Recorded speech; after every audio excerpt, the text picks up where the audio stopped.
Well,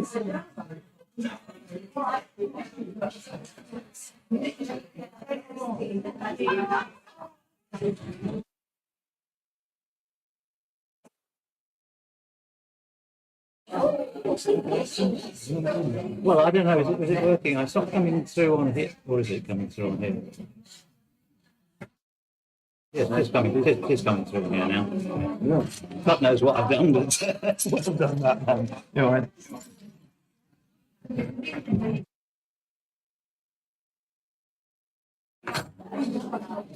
Oh, I've got more.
Turn it all the way up and then back a bit.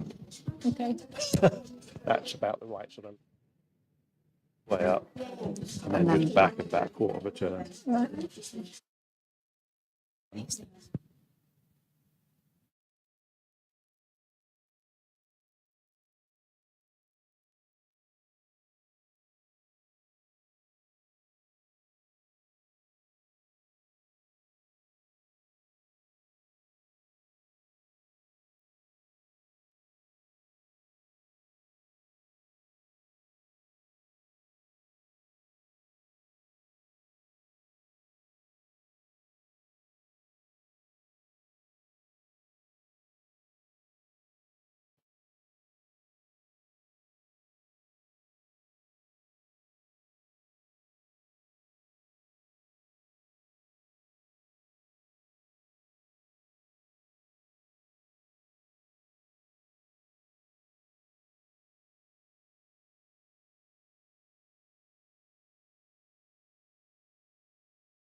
Test.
Well, it's work, not do you word process or do you write by hand? Oh no, Computer. Word process, yeah.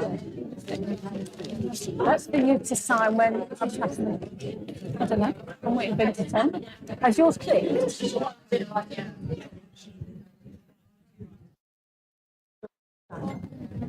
I'm not worried about it. To say anything and they just went silent. Absolutely perfect. Good evening. Library and community centre. A wonderful space. So I'm just going to give you some housekeeping first of all. Silent or on, whichever you choose. There is a fire alarm, which we're not planning. So we'll assume it's real and I should be first out, so finally. Through the door you came through, or through the back and round to, not totally round to the right, because that's the kitchen, and you can't get anywhere from there, but towards the right hand side, and there's. And to the left of the fire door, fire escape, is the toilet. So it is our very newly refurbished space. So it's nice and shiny, and we're very proud of it. So yes, the toilets is the toilet, ladies and gents, through towards the right. If you take the one door on the left side.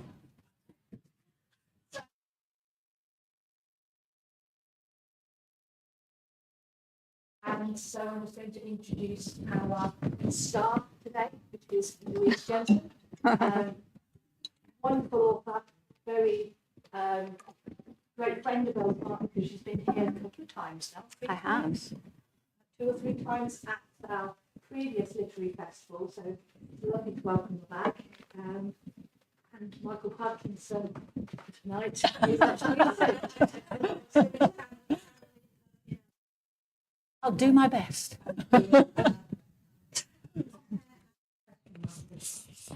Thank you, Claire. Can I just check, are our mics working? Although you won't hear us in here through the mics. Yeah, it is being, we are videoing this for YouTube. Can you? Right, okay. Can we do anything about that? What do you mean? Oh, don't want it twice. Don't me twice. Can you, right, okay.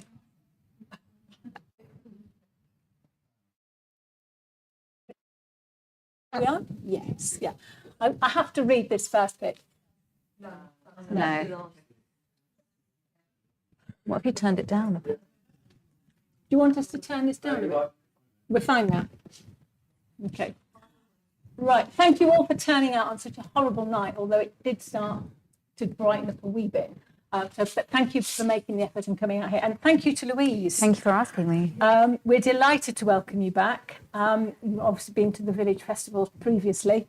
And for those of you who don't know Louise and her work well, Louise has sold well over 1 million English language copies of her international #1 psychological thrillers. Her novels have also been translated into 25 languages, probably not by the same person, and are for sale in over 30 territories.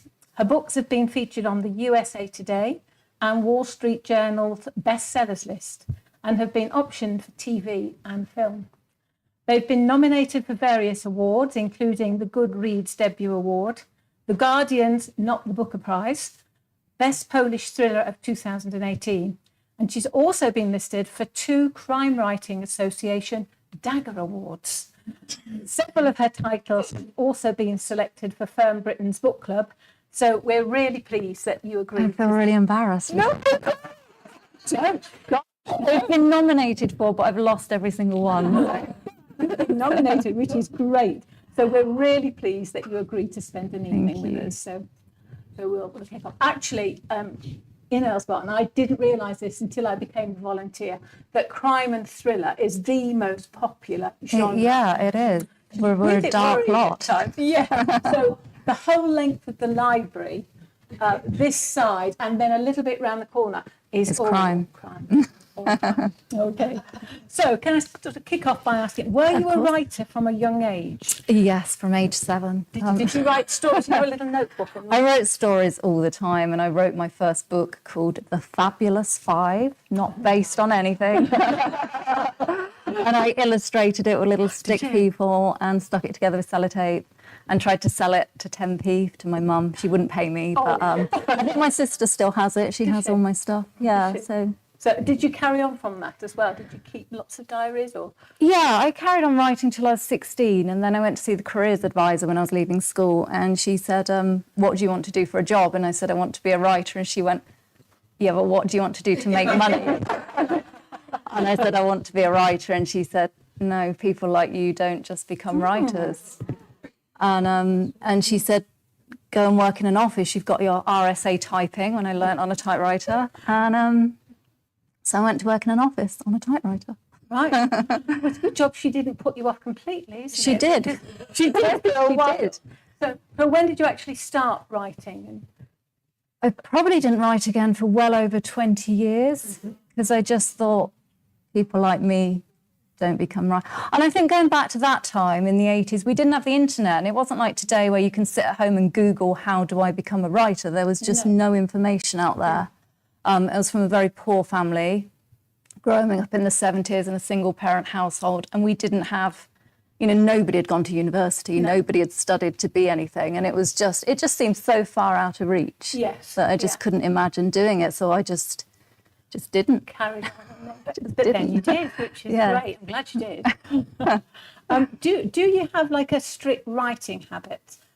Sort of like so many words or hours per day? Do you have to be sort of disciplined? Yeah, I am disciplined. I don't use a word count because I don't like stress. I don't want to put pressure on myself.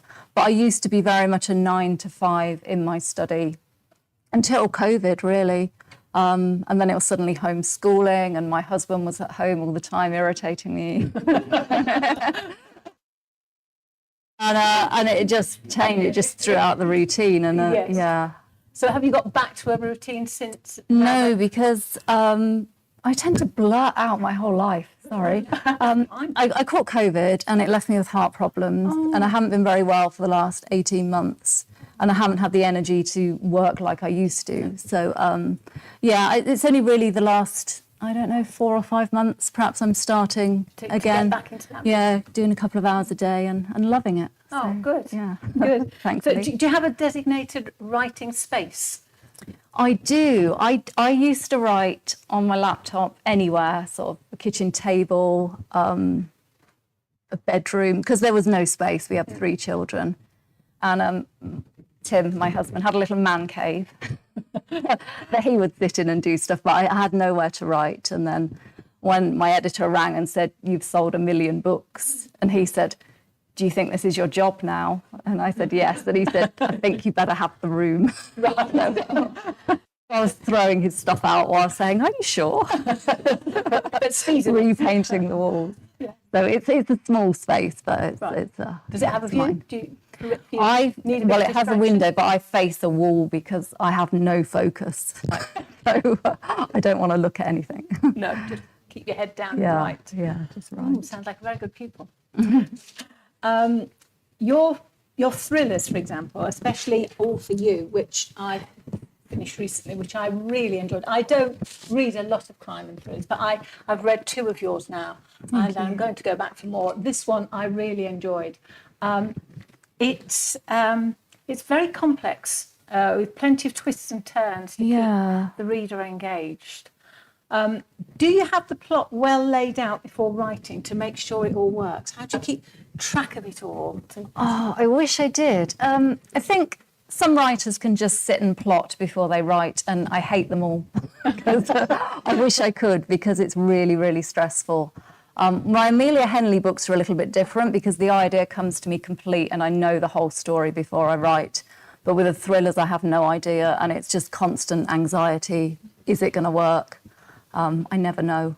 And I don't write in order either, so if I have a basic idea for a story and I think of, well, there could be a love scene here or a murder here or something, I'll just go and write that scene. and then you piece it together. Piece when it you together feel at the it's end. Appropriate to put it. Yeah. You piece it all together at the end. Yeah, I have. Right. I work in a program called Scrivener where you can just chunk up your files, and I think for that book I had about 190 sections. I then had to rearrange and slot together.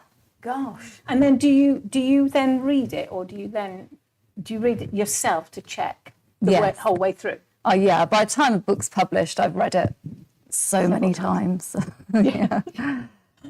Right. I'm impressed because that has so many twists and turns, and I did get one bit right, but I wasn't sure where it was going to go next. I really loved it, and it was very absorbing in that normally if I put a book down, I forget where I am, and I have to think and read a bit further on and think, who the heck are they? But I didn't with that.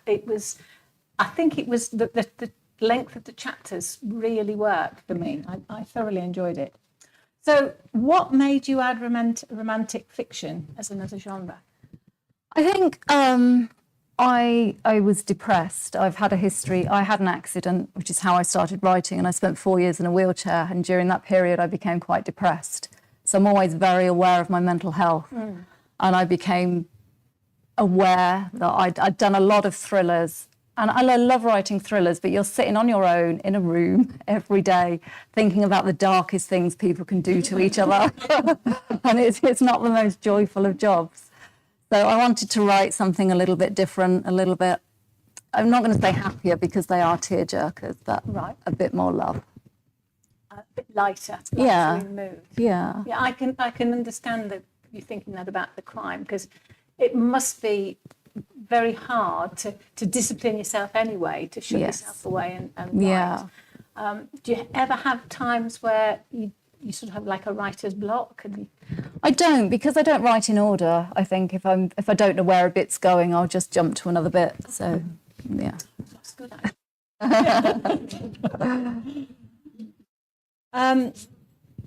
Is there you've probably answered this in part, really. Is there a definite decision, romance or thriller? Do you make that decision before you start to write? Do you sort of think, what am I going to do next? I know which is which. Yeah, if it starts with a murder. Not very romantic. But is it just how you're feeling at the time? You just sort of think, or do you have like I have different deadlines for different things, so I know which order I'm doing things in. Mm-hmm. Yeah. Right. Your thriller titles are often sparked by an event or a conversation right at the beginning, and clearly involve a fair amount of research. What sort of research do you do for your crime and thriller books? Yeah, I love research. I love learning stuff, and it's one of the best parts of the job. I think I do get things wrong occasionally because I'm human, but I do enjoy it. I mean, The Gift is about cellular memory, which some people believe in and some people don't. It's the idea that if you have a heart transplant, you can sometimes inherit memories from the donor. I did a lot of medical research for that. I wrote about face blindness, and again, because that fascinated me. The Life We Almost Had, I invented some medical technology that's not quite out yet. So I spent a lot of time at Magdalen College in Oxford, going to lectures with neuroscientists who were great. I like to learn something with every book if I can. Yes. Yeah. Oh. So how different is it then, writing romantic fiction? It's joyful from start to finish, I think. Yeah. But I like the intricacies of thriller. I like the mystery, the kind of laying little clues, and You're very good at so that. they're both great to write for different reasons. So if you had to pick, what would you choose? Oh, that's hard. I don't know. You don't know? I don't know. No. Are you working on anything at the moment? A time travel romance. So yeah. We're back in the 80s. Right. I missed a fair bit of the 80s because I was bringing up children. I don't remember but too you can much say you're about it. drunk. It'd be really good. We all know that it can be difficult to get work published, and the journey can be quite long and arduous. Yes. What was your experience on getting an agent and a publisher? I've had a mixed experience. Initially, it was fine. I think I submitted, I got both agents that I wanted were very interested. I thought this is quite easy. I don't know why people complain. I chose my agent, did her edits over Christmas, sent them back, and then she came back and said, I've decided not to be an agent anymore. Oh, And then nobody wanted me. oh. So And quite then, disheartening. yeah, and then I got an email. I blog and I write short stories on my blog, and I had an email from a publisher to say, we love your short stories. Have you written anything longer? And I said, I've actually written a novel. And they said, can we see it? And they offered me a book deal. A very tiny publisher. They were just starting up. But my book luckily went to #1 around the world sort of instantly. And then I had agents ringing me up saying, we think we made a mistake. But you stuck with the Yeah. yeah. But since then, it has been up and down. I think it's never straightforward. I have got books that haven't been published that I've written because they don't fit the current market. So it's never easy, but it's, No. Would yeah, you I've be been able quite to lucky. go back and sort of tweak them again to make them? I don't know. I mean, stuff tends to move in cycles, what's popular and what's not. So hopefully one day. But So yeah. when was your first book published? 2016. Right. Yeah.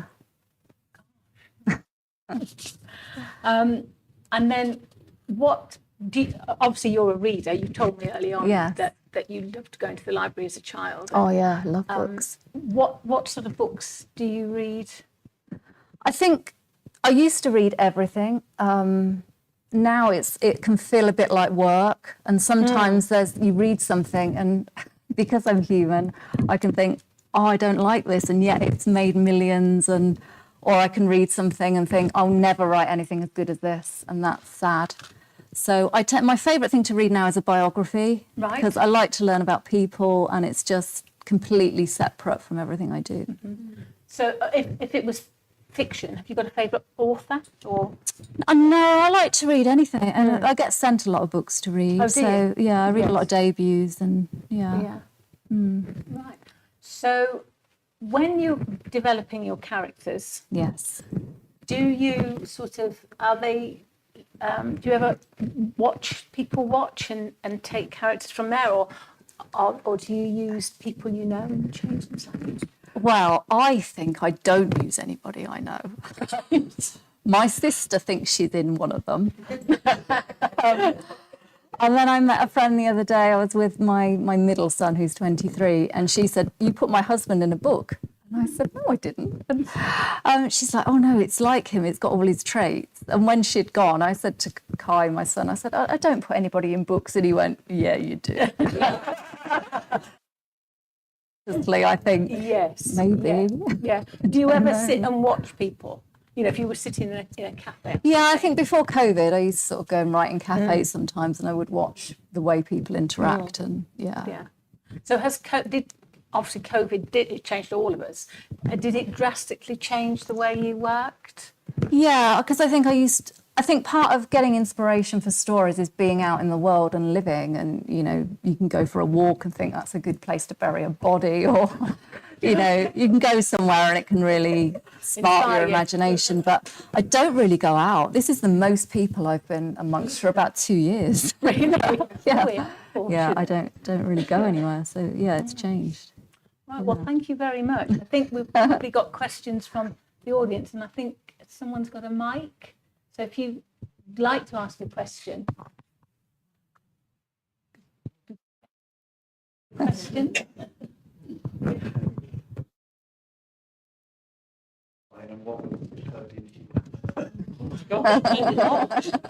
Bit of juggling. What I'd like to ask is, when you're starting a book, do you do a plan of all the characters? No. Oh, right. I did for the sister. I took it very seriously, and I read everything on how to write a book, and it said write character sheets, and I printed some off online, and I spent probably 2 weeks writing these sheets for every single character. I knew what toothpaste they used. I knew everything about them. I didn't use it at all, because as you write, they just developed into, and I was like, you're not fitting what's on my sheet, but they just become their own people, really. So no. Do you write? No. I have a friend who writes, and she has a plan of people in her book. and how they interact with each other and the relationship between them. Okay. And I just wondered if that was how you did it. No, I don't have the patience to do that, I don't think. Do you ever think that you might, I'm just thinking of certain crime writers who have the same central character and produce a series. Do you ever contemplate doing that? I want, with The System, my debut, because it sold so well everywhere, I wanted to do a sequel. My publisher said no, Oh, so that's a shame. didn't want it. No, because I think, if you've got people like Vera, then you really do get to know that character well, and it must be quite difficult continuing with the next book, because you've got to sort of think about, Yes. oh gosh, no, she wouldn't say that, she wouldn't react like that. So, yeah. Any? I was going to. All I was going to ask you. I'm surprised you've got books that haven't been published. Yes. You sort of suggested there maybe sort of in topics or whatever. I sort of understood that you meant. I would have thought if you've written something that's a little bit different from other books that are out there at the moment, that would have been of interest. So that surprises me. Publishers want something different when it's successful and it's sold.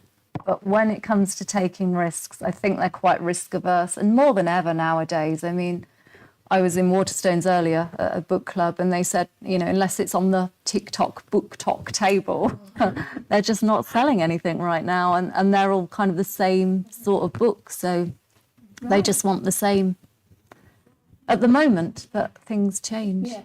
Yeah. Who knows what the future holds? Just one other thing I was going to ask you. When you say you sort of write the book out of sequence, and Yes. put it all together at the end, presumably you still have a beginning, a middle and an end, though, before you start. No. I write the first 3 chapters. I think of a concept, write 3 chapters to get a feel for it, and send it to my editor and say, yes or no, are you hooked? And hopefully she says yes. And then I just go off on a tangent. But whenever I think of an end, I will go and write that next, because as a reader, I really dislike endings that are rushed.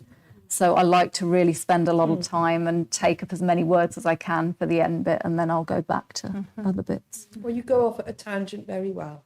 Thank you. Do you ever have like a long break in the middle of a book when you're writing? Do you ever just think, I can't continue with this for the moment, I'll come back to that later and have Yeah, I mean, the time travel one I'm writing now, I started over 3 years ago, and then I got ill, and then it was lockdown, and then I've had thrillers to write, and it's a real labour of love, and I keep putting it down and picking it up, and I'm determined to get to the end of it now before Christmas.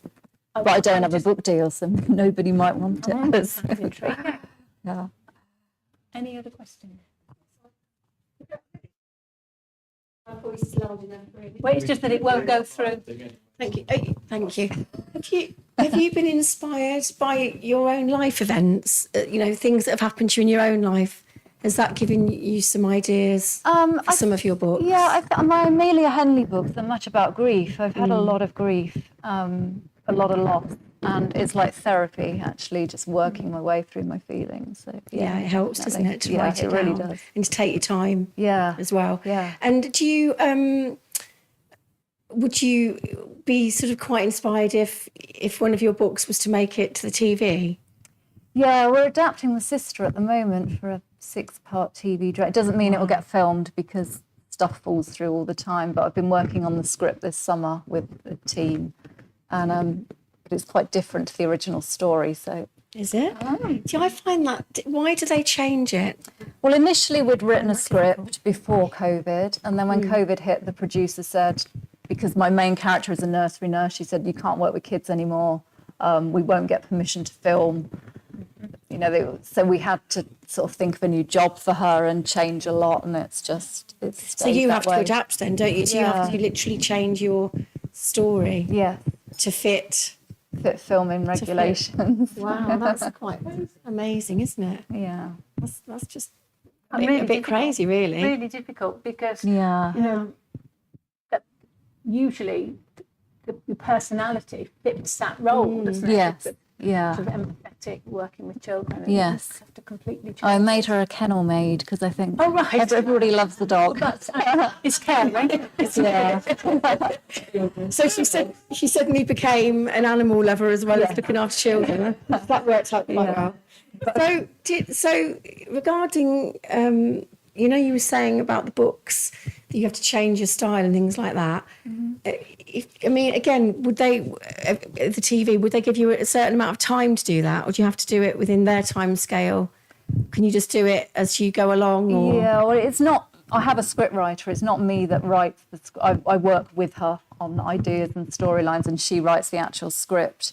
I don't own the rights anymore, so actually it's up to her what she does with it. Really? Yeah. She's also, we in talks with the film studio for The Life We Almost Had. And we wrote the script for that together, and it's beautiful, and it's very much in line with the book, so I love that. But, So they have the rights then, they can just change it to what they feel fits. Yeah. But I have a great team I've been working with in LA, but everything's stuck because there's been a writer's strike. I don't know if anybody's aware of that for quite a long time now. So yeah, everything's ground to a halt again. Thank you. But do they consult? Would they consult you? Yeah, and I've got executive producer rights, so they do consult with me on. But at the end of the day, I don't think I have a say. And so when they're talking about casting and they say, what do you think about so and so, and I say, what do you think about so and so, and they're like, yeah, but we like. So that's you wouldn't have any choice in choosing who played the role or who was approached to play the role. No.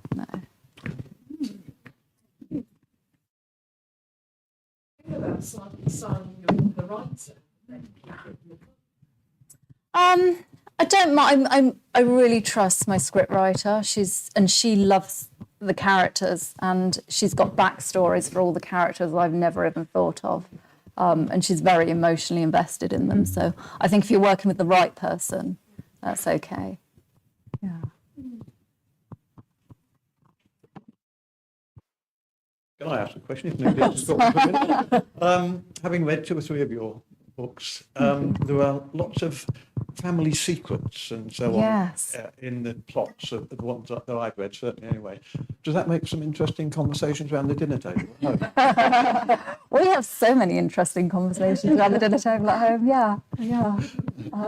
But my youngest son is studying psychology, so he always is analysing everything and everyone all the time, and he comes up with some great examples for me. It's almost a family affair then, really. He's a great help. Yeah, he really is. Is that the son who said this was his favourite book? Yes. Yeah. Good choice, I think. Yeah. Any other questions? Louise has brought some of her books here, and they are for sale. It is card only. Yes, it is. Yes. And you will sign them? Yes, I'll sign them. They're £6.50 each, or 2 for £10. Excellent. Well, thank you very much for joining us tonight and enlightening us as to the world of books and how you write. It's been really enjoyable chatting with you. Thank you. Thank you.